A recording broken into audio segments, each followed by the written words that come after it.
Broadcaster ng Pilipinas, magkakahukuman na ito masulukot ang adlaw sa pagpasura sa aplikasyon sa bagong prangkisa sa ABS-CBN.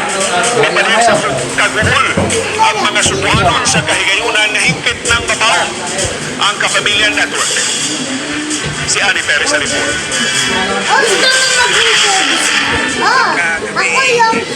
Tamis probinsyano. Taon na ang TV-set ining barberohan dinhi sa Barangay Sirao. Matod sa barbero nga si Ryan, sukad na wa sa kahanginan ng ABS-CBN ang mingaw na iyang shop. Usahay magpasalina siya ang mga DVD. Mas gusto niya ang mga salida sa Kapamilya Network na mausay iyang gidakaan. Tagmingawon si BCBN. Ang tugay na kayo. Alam na po yung sinagtapos sa salita. Shabu. Doon sa iwa na masayod sa mga balita bahin sa COVID-19 sa Cebu City sa Manila ni Jane. Matod niya, ang ABS-CBN lang ang klarong channel sa ilang TV dinhi gihapon sa Sirao.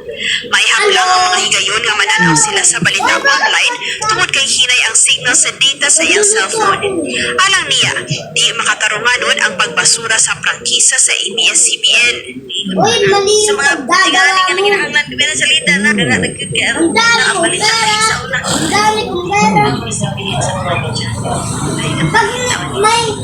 Pag may ganito naglalaro. Isa ng mga bata sama ni Rosalita gustong ibalik ang ABS-CBN tungod sa cartoons na makita kaniadto sa iyang channel sa TV+. Naman ni Maki. Ito yung magkabiyan pag kakana. Di makantanaw ibigis. Balik ang ibigis. Matod nila, dako ang natabang sa ABS-CBN kanilang nagpuyo sa bukid sa paghatod sa mga balita o kalingawan sa mga show sa Kapamilya Network. Bisan kung ipatay na ang aplikasyon sa prangkisa, nilaong gihapon sila na ilang makita pagbalik ang ikahinaman nilang mga programa. Ani Perez, ABS-CBN News.